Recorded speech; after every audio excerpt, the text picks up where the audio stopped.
It's our first time doing this because of COVID. So we're not high production, high value, but it's got good content. So with that, we'll let the video speak for itself. And then if you have questions, anything on Prospect Park or Endale Arch, please ask away. Hello, everybody. I'm very happy to be talking to you today about the restoration of Endale Arch. I am Christian Zimmerman from the Prospect Park Alliance. I'm the Vice President of Capital and Landscape Management. I oversee all the design and restoration work in the park. Just to give you a sense of where this project is, so the Endale Arch is at the north end.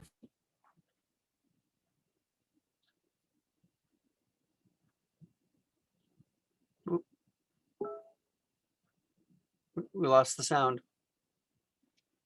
Arch was the first arch actually constructed during the original construction of Prospect Park, and designed in 1867, completed about 1868. It was a passageway that separated the pedestrian from the carriages and the horseback riders.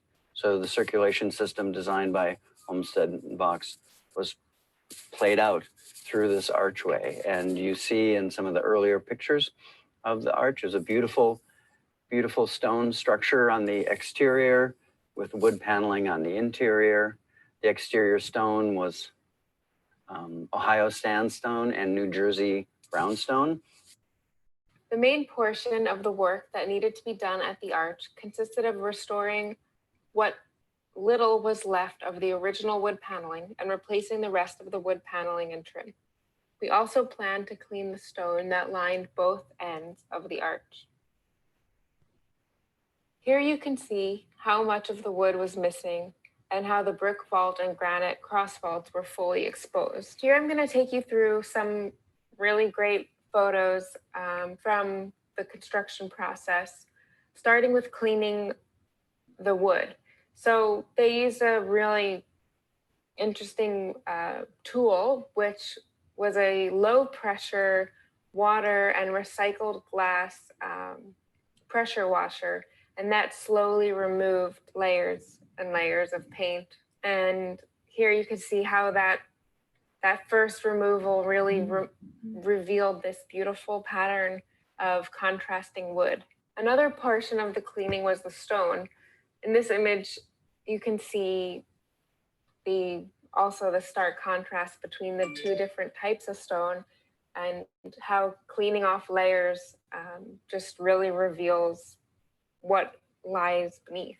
The contractor, Curtis, and his crew developed really intricate templates to work on this really complicated curve that is the vault. And these templates that they made help maintain consistency throughout the arch and precision, and really allowed them to do a very precise job on the whole, throughout the whole project. This photo shows some of the wood paneling starting to be installed. What we did here also was, as part of the design, was to leave an air gap behind the wood paneling that would allow some air to flow behind it and prevent any rotting or damage. We also created templates and tests for the top piece of trim.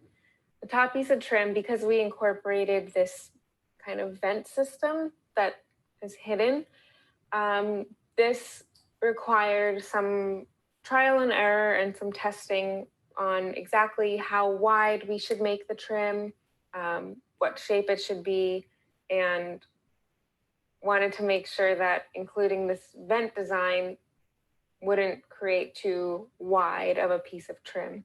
So we played around with a few different versions, and we got to test them. In the end, everything came together so beautifully. The craftsmanship is outstanding, and the project as a whole is really a gem that we hope will be in the park for years to come. Structure 1867 to 1868. It was the first, as we said earlier in the presentation, arch built in Prospect Park. This is the beginning of creating this park for the people of Brooklyn. So it's right on the edge of what was then called the Children's Playground.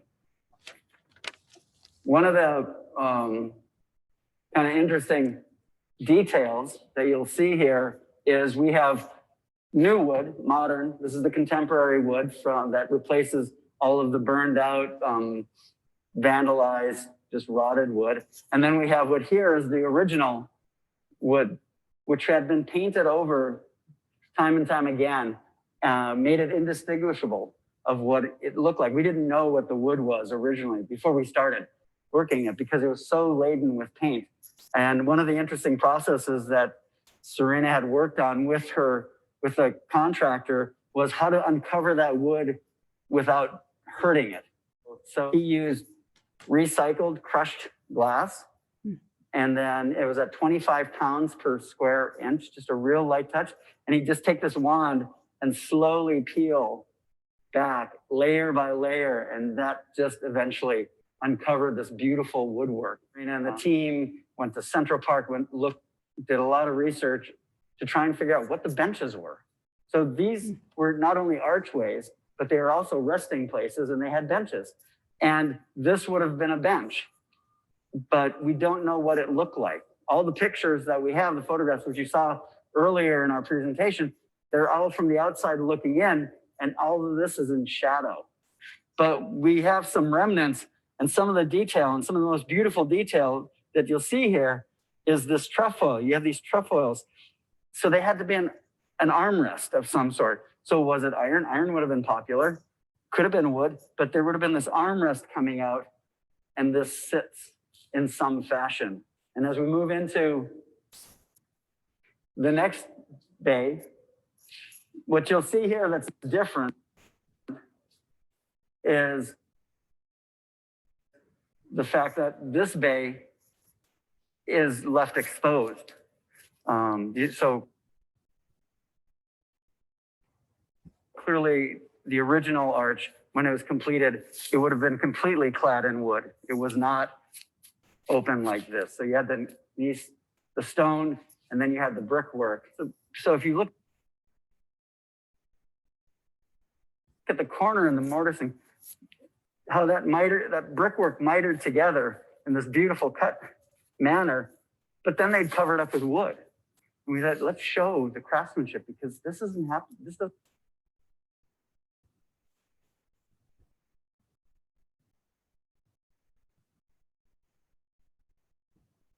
happen that often anymore. And then same with the stonework, just cleaning it up and letting that.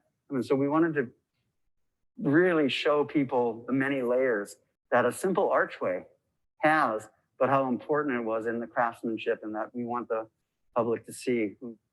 There's, besides the granite, there are just two other stones. It's a Ohio sandstone, and then there's a New Jersey brownstone that was used at the time in here.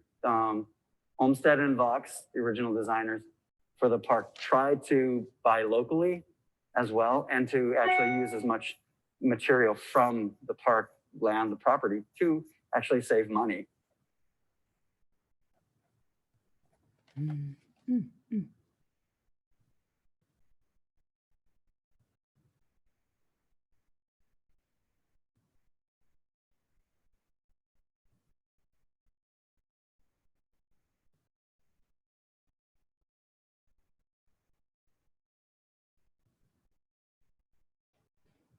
Fantastic. So there's Endale Arch. Fantastic. Beautiful. So I know there was one question about vandalism. So that wood, it looked like it was raw wood. It's not. It's actually has a coating, has a graffiti coating on it, has on all sides. And it's a product that we've been looking at and testing, and our contractor, and it's got this silly name, and I even have the cleaner part. It's called the world's best graffiti removal system. Look it up, go watch their websites. You can, so you put this coating on, it's sacrificial. And when when you get graffiti, you take a damp cloth and you literally can wipe it off. So we bought a lot of that because we were afraid we would get a lot of graffiti. We haven't gotten any graffiti. People have just embraced, we're always nervous about structures like that. And people love it. They just love this arch. The other thing that we did that has helped, and we're actually working on a more permanent fix, is we light it. It's lit at night. And it's lit and it's set up right now to be tied to the park lighting system, which is photo cells. So it's all sunset, sunrise kind of, but we're going to make it 24-hour. I'm working on with the contractor right now to using a battery system that recharges when it's tied to the lights, so we can have it always lit. But it's beautiful work for sure. It was one of those wonderful projects to work on. And we've had wedding pictures, fashion shoots, classes, any way you can use the park these days with COVID, as you all would know as well and experience. They're doing it in the arch. So Christian, we're being asked, what about its dimensions? And does vehicular traffic travel over the arch? Oh yeah, there's a road above it. Yeah, it's now trucks, garbage trucks drive over it.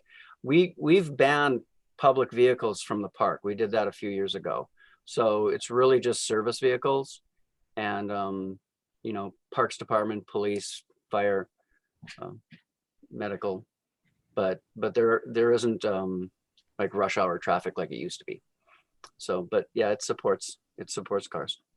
And you can drive pickups. You can drive through the arch. We try not to have large vehicles go through, like a garbage truck, but you can do that.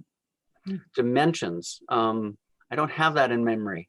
I'm sorry. It's not very long. It's probably about 100 feet long, 90 feet long. Yeah. That was my question. I was just curious how, what it's like or how long the walk is through there. Well, I can tell you that the minute people walk in it, they slow down. So it's a lot longer than it used to be. Before, when it was the exposed brick great. and everything, people would try and walk through there very fast. It was a little scary. Now it's completely, and you get this kind of look. And also what's really wonderful on a sunny day, well, not sunny now, the blonde wood, it's like shining a light. It really is interesting that it just takes on the sunlight and makes it much brighter. What kind of wood is it? It's it's walnut and pine. And White how pine. did you get the curve? Hmm? And one person is asking, how did you achieve the curve? I wish we had that picture. These guys created all these templates and these jigs. So Curtis is a master woodworker, and he hired a carpenter as well. So they, it's not bent, it's cut. So they had large pieces of wood and their sections. So what they did is, I should send you the picture. They created this long jig, this template, and then they would just match it. So if it was you'd take like a 4x4 post, a piece of wood, and then within that, they could cut the 2x2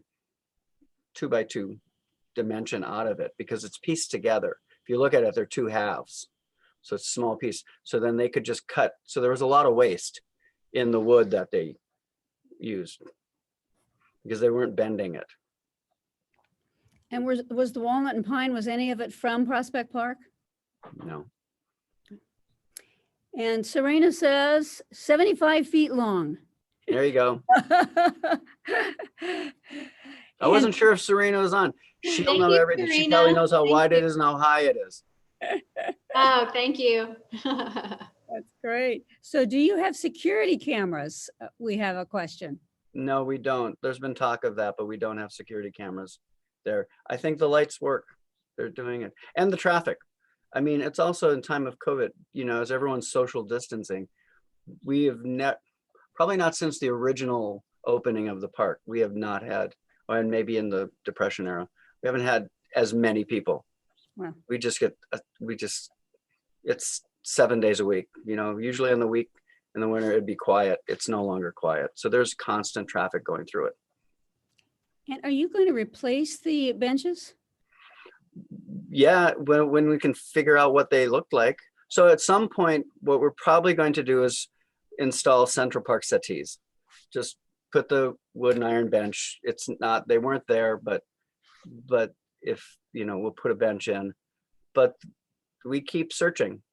You know, the damn original designers never did anything once or twice. They did one thing and then they changed it. So each arch is different. We have 5 arches. They all look different.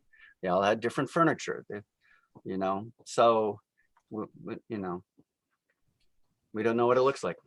Mhm. Maybe somebody will find a postcard that has the interior at some point, you know. Amy does a lot of work with people. They send her images all of the time, and which is always kind of fun. We get new discoveries. So here's a question about budget. It said $500,000. Was that what you anticipated when you started, or is that what it became when you were done, or? That was that was in my head. It was private money. It's what they gave, the funder gave us. It was private money. And I've worked with Curtis for 26 years. We have a long relationship. He does high-end residential, high-end work elsewhere, and he loves working in the park because it's his relaxation. He gets away from, you know, hard clients, let's just say. We're not a hard client, and we do fun work. And so every so often, so it's not quite a handshake, but he's like, okay, I can do this. He didn't do it for making money at all. He actually barely broke even. But so that was cheap, but once he agrees to do something, he's going to do it and the cost. So when we presented it to the Parks Department in New York, they actually laughed at the price. They thought, you know, you're not going to touch this arch for under $1 million. And we did it for $500,000. Private money, doing it our own way, less approvals. I mean, we still had to go to landmarks. We still had to do all the public design part, but it doesn't get scrutinized in the same way. And we can, you know, the change orders aren't change orders in the sense that it's rough negotiations. You just have a conversation with a contractor who's a craftsman, and it's built on trust. Mhm. Fantastic. So can you tell us a little bit about your Concert Grove? So we'll have to go look for that ourselves, but tell us a little bit about that too. Well, the Concert Grove Pavilion, which was just opened up, if you Googled that, you can see it. It's also an original Olmsted Vox era. I think that was a little later, 1872, I think. Serena, do you remember 1872? Now I have a fact checker. I mean, I have Amy here. 74? Oh, Amy's raising the price, 74. I knew it was late because the Concert Grove was one of the last things I finished. But so that would have been one of the last things that they did as part of the firm. But it's this beautiful pavilion structure that has iron, and it's just this big long canopy, and you just need to see it. Did someone, oh, Brooklyn Paper, someone just found it. It's painted. The architect Alden Madry's our senior architect. Sheena Enriquez is an architect. Serena, there's a lot of people, you know, these are special projects, so we get everyone to work on it. You know, these are unique. So but picking the paint colors, when you look at the images, there's just a myriad of colors on it too. And it was a wonderful, it was rebuilt in the 18th. They had a hot dog stand under it at one point, and that caught on fire and burned it down, except for the columns. So they rebuilt it in the early 80s, and the architects did the design correctly, but the contractor didn't. So the ridge detail, or the detail on the edge, retained water, so it rotted as opposed to falling off the edge. So we've done it right. We did a mock-up, and we had a very good contractor on this one. This was a publicly bid project, so it was a lot more expensive, but he was good. It's, yeah, you could do actually, I'm looking here now. We did have another one of these virtual tours. We're playing with this now because we don't know how long, it's going to last, but we're actually filming. You always do construction photos. We're now actually doing this kind of filming as well as the construction photos, and we pick together each one of our projects, and we put together like a restoration. We did have to close off the pedestrian. It took longer because of COVID. It's hard to say what it would have taken. It was a year-long project, and a lot of it had to do with just fabrication. But it happened right when COVID, and we shut down. A lot of Curtis's employees, wouldn't come in for obvious reasons. So it was months. We opened it up in October. Isn't that when we opened it up, Amy? I don't remember all those things. I think it was October. Bad at that stuff. But so it was a little over a year. We were trying to get it done. I think we were trying to get it done in 6 months. And that was the intent. But like everything last year, things got set aside. But he held his price. That is true. So what's next in your toolkit? What are you going to restore for us by 2022? Ball fields. Ball fields, okay. Yeah, we don't all, these are, yeah. I'll give you a virtual tour of the 1950s ball fields. That'll be very exciting for everyone. Yeah, we don't all get to do these fun things. We are focusing on, so now we did the new entrance, and the idea is the area is called the Rose Garden, which was originally the children's playground. That was the Olmsted box there. And the children's pool. I would love to do the children's pool. It's a stunning place. I don't know how to explain it. It's just absolutely romantic, beautiful, intimate. It has a small pool. It's where children would put their model boats. Now it's a big birding area. It looks like a ruin right now. The pond doesn't function here. It has many layers, which is also interesting. It's got the original Olmsted box design, and then it has the McKim-Meaden white layer because they came in and put their footprint, and then there's WPA, and then the Centennial, they have the 1960s, 66 pavement layer. So when we do the restoration, it's going to be a fun one to try and figure out how do you fit this in, which you accept, or what's the primary layer, and how do you celebrate the rest. That does sound fun. Okay. But we're actively asking for money for that area. Well, I dare say that that's a common concern amongst the attendees today. So absolutely. But this is eye candy. This is, of course, when we asked money for the arch, they said, why do you want to ask for a tunnel? And I said, it's not a tunnel. You don't understand. This thing is really special. So it took people a while to understand that. I think until we actually opened it up, or when we started walking people through, then they understood, oh, this is what Olmsted Vox did. It's not a tunnel. It is, it's much more. But it's, it takes imagination, and you got to kind of be able to take them on that journey. Well, it is just a terrific project. It is exquisite in every way, and I know it makes us all want to race over to your park right now to see it. But it's just wonderful. Christian, I'm so glad you could share that with us. And as I say, a beautiful, beautiful achievement. And Thank you very much. Thanks for spending the time with me. yeah. Now, you can go take Amy for a while now.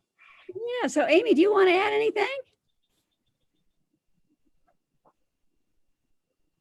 Well, I think Christian should talk about the new entrance because you passed right by that, Christian. Oh, the new entrance that we put in? That's a big deal. Hmm? That's a big deal. It is a big deal. So Olmsted and Vox, quickly, because I don't want to take up your whole meeting. Olmsted and Vox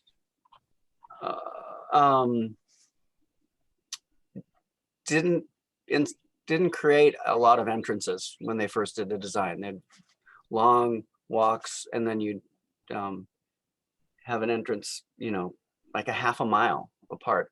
And they were slowly dotting entrances into the park. And the last one that was constructed before this one was in 1943, like off of Prospect Park West in Garfield.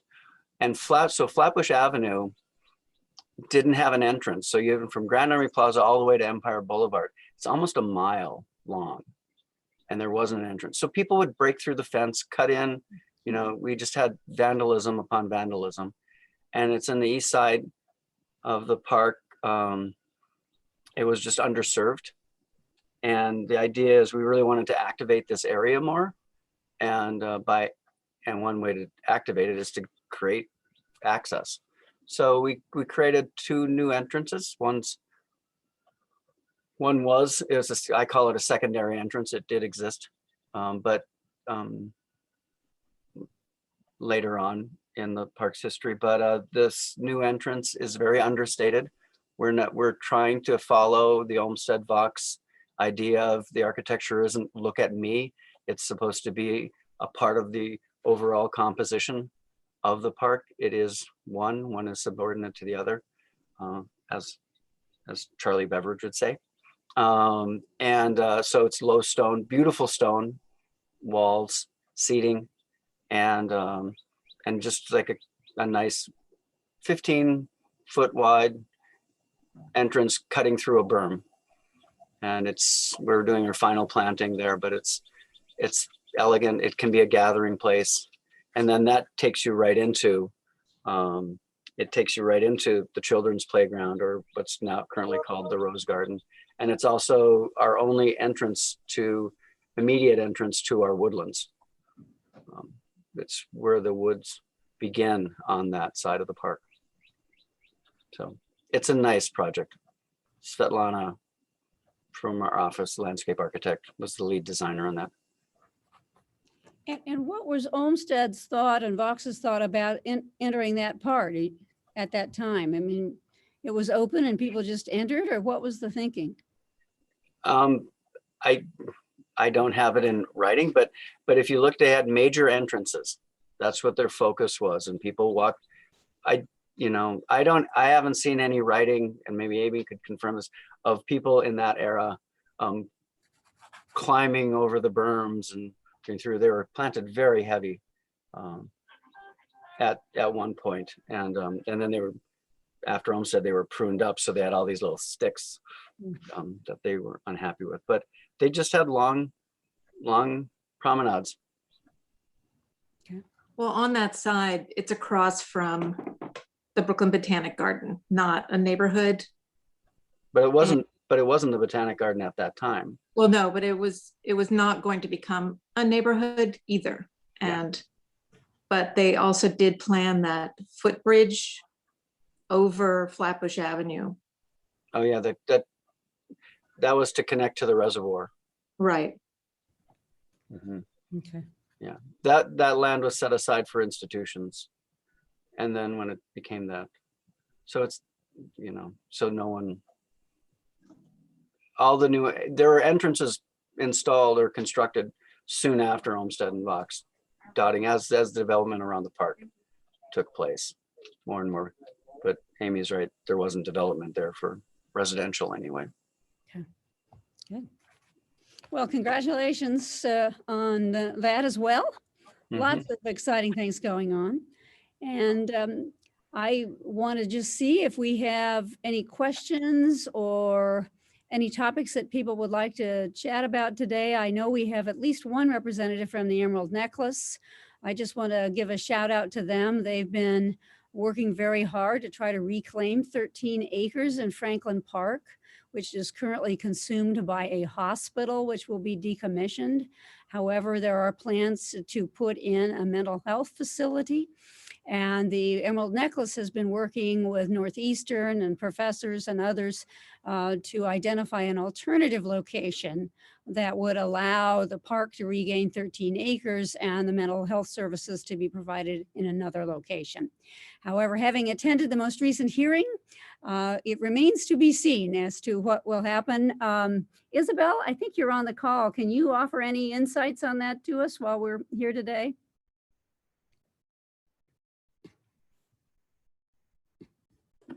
Sorry, Debbie, I heard my name. Can you repeat it? My internet's a little shaky today. I was just asking for any update if anyone had on the Emerald Necklace Franklin Park issue that has been front and center over the last week. Still working on it. Constant battle, hoping to reclaim it. Do you know when they will make a judgment, or when the body will make a judgment, or the next decision? I do not, but I can send that out to you and find it out, and then you can share it out with everyone. Okay, great, great. Good. Anything else for the good of the order? Things we'd like to share before we depart our April meeting?